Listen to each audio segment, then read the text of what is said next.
Hi friends, எல்லாரும் எப்படி இருக்கீங்க? இன்னைக்கு நம்ம வீடியோவில் என்ன பார்க்க போறோம்னா, இன்னைக்கு சண்டே ஸ்பெஷல் தான் பார்க்க போறோம். அதுக்கு முன்னாடி நான் இப்பதான் பூ கட்டிட்டு இருக்கிறேன். பூ கட்டியாச்சு. இன்னைக்கு தான் செம்ம வேலைங்க. இப்பதான் வேலையெல்லாம் முடிச்சுட்டு வந்து பூல உட்காந்து பாதி கட்டிட்டேன். இப்பதான் அவர் வந்தாரு. சரி, இந்த வீட்டுல என்னென்ன சாப்பாடு, இன்னைக்கு நம்ம என்னென்ன செஞ்சோம்னு தான் பார்க்க போறோம். ஞாயிற்றுக்கிழமைன்னு தான் பேரு. எல்லாரும் ஞாயிற்றுக்கிழமை ரெஸ்ட் எடுப்பாங்க. எனக்கு அன்னைக்குதான் வேலையா இருக்கும். பசங்க வேற வீட்டுல இருந்தாங்களா, காலையில எண்ணெய் தைச்சு குளிக்க ஊற்றி விட்டேன். அப்புறம் அவங்களுக்கு காலையில் டிஃபன் செஞ்சு கொடுத்துட்டு அப்புறம் மதியானம் லஞ்சு சிம்பிளா 1 கிலோ தாங்க வந்தது. பாதி கட்டிட்டேன், கொஞ்சம் தான் இருக்கு, கட்டிடுவேன். கடை இன்னைக்கு வேலை நடக்குது.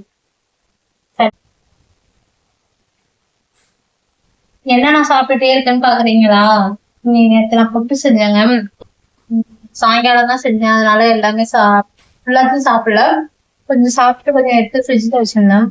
அதான் பூ கட்டும் போதே சாப்பிட்டுட்டே இருக்கேன். இந்த வீடியோ ரெசிபி வரும், நாளைக்கு வரும், பாருங்க ரெசிபி. இருக்குங்க புட்டு. வாய்க்கு நல்லா இதமா இருக்கு. ஒரு ஸ்பூன் புட்டு, இங்க கட்டுறதும் ஒரு ஸ்பூன் புட்டும் நல்லா டைம் போகும் பூ கட்டுறதுக்கு. சண்டே ஆனா சமைச்சு சாப்பிட்டு படுத்து ரெஸ்ட் எடுப்பாங்க. என்னால மட்டும் முடியவே முடியாதுங்க. இந்த பூ கட்டிட்டு எதா இருந்தாலும் கொஞ்சம் தான் இருக்கு, இன்னும் ஒரு படிதான் இருக்கு. கட்டிட்டு கொஞ்ச நேரம் படுத்து ரெஸ்ட் எடுத்துட்டு தான் அடுத்த வேலை எதா இருந்தாலும். நீங்க எங்க வீட்டுல சண்டே ஸ்பெஷல் தடார் புடார் சாப்பாடு தான். அப்படிலாம் என்ன யோசிக்கிறீங்களா? நீங்க சண்டே எங்க வீட்டுல வந்து வெஜ்ஜு தான். வெஜ்ஜு நான்வெஜ் கொஞ்சம் கலந்து கொஞ்சம் டிஃப்ரெண்டா இருக்கும்.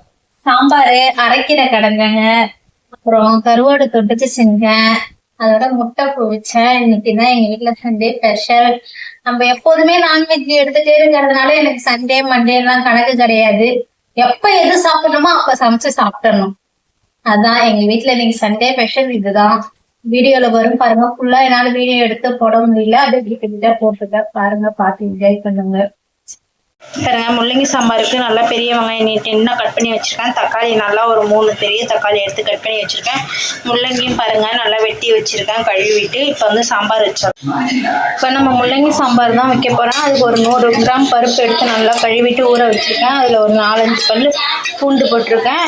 இப்போ தேவையான அளவுக்கு மஞ்சத்தூள் போட்டு 1 டீஸ்பூன் எண்ணெய் ஊற்றி இது நல்லா வேக வச்சிடலாம். ஒரு அரை டீஸ்பூன் எண்ணெய் ஊற்றிப்போம். இப்போ இதை வேக வச்சுப்போம். நல்லா குழைய வேகட்டும். பாருங்க, நல்லா பருப்பு நல்லா குழைய வெந்துருச்சு. இப்போ இதில் வந்து சும்மா மத்து வச்சு நம்ம ஒரு சுத்தினாவே போதும், நல்லா வெந்துடும். இன்னைக்கு வந்து நம்ம சாம்பார் சட்டியில் தான் வைக்க போகிறோம். அதுக்கு தேவையான அளவுக்கு எண்ணெய் ஊற்றிக்கலாம். எண்ணெய் நல்லா சூடாகட்டும். எண்ணெய் நல்லா சூடாயிடுச்சு. இப்போ இதில் 1 டீஸ்பூன் கடுகு சேர்த்துப்போம். அது கூட ஒரு அரை டீஸ்பூன் சின்ன ஜீரகம் சேர்த்துக்கலாம்.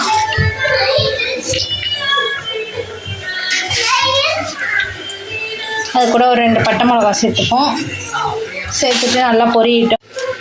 பாருங்கள், நல்லா பொரிஞ்சிடுச்சு. இப்போ நம்ம வெட்டி வச்ச வெங்காயத்தையும் தக்காளியும் ஒன்றாவே சேர்த்துப்போம். நல்லா பொரிய வதங்கிட்டோம்.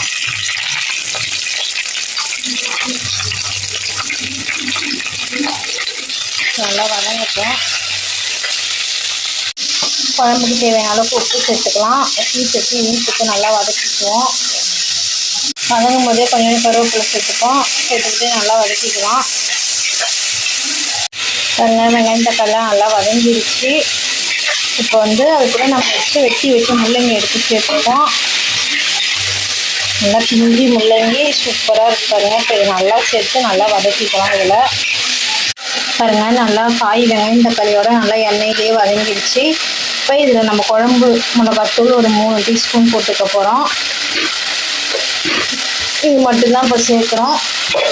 சேர்த்து நம்ம வந்து எடுத்து வச்சு பருப்பை நல்லா கடைஞ்சி தேவையான அளவுக்கு தண்ணி ஊற்றிடலாம். இது நல்லா கிண்டி விட்டுருவோம்.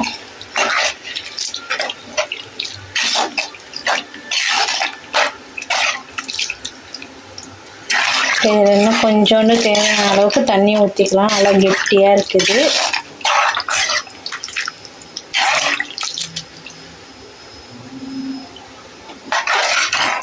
பாருங்க தேவையான அளவு தண்ணி ஊற்றி நல்லா வந்து கிண்டியாச்சு.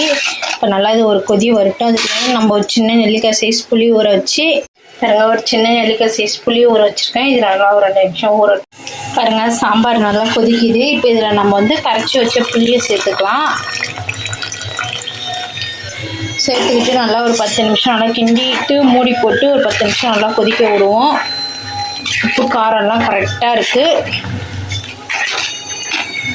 பாருங்க நல்லா எண்ணெய் திரிஞ்சு வந்துருச்சு. சூப்பராக நல்லா முள்ளங்கி சாம்பார் ரெடி ஆகிடுச்சு. அவ்வளோதான். இப்போ அடுப்பை நம்ம ஆஃப் பண்ணிவிடுவோம்.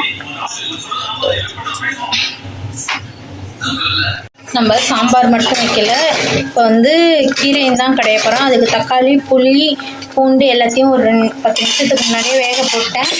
இப்போ அரைக்கீரை தான் நம்ம கடைய போகிறோம். அதை வந்து நல்லா கழுவி எடுத்து இதையும் அதில் வேக போட்டுடலாம். நல்லா வேக போட்டுருவோம் ஒரு 10 நிமிஷத்துக்கு. பாருங்க நல்லா கீரை நல்லா வெந்துடுச்சு. இப்போ இது நல்லா தண்ணி எடுத்துட்டு நம்ம கடைஞ்சிட்டு வந்துடுவோம்.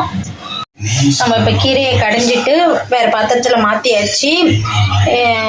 கீரை வந்து நான் வந்து கடையும் போதே உப்பு போடல, இப்போ தான் உப்பு போடுறேன். ஏன்னா கீரை வேகும் போதே உப்பு போட்ட கலர் மாறிடும், இந்த கலரே வராது. இப்போ இதை நல்லா கிண்டி விட்டு நம்ம வந்து கீரையை தாளித்து கொட்டிடலாம். கீரையை நல்லா தாளித்து கொட்டி வச்சு எவ்வளோ சூப்பராக இருக்கு பாருங்க. அவ்வளோதான் அரைக்கிற ரெடி.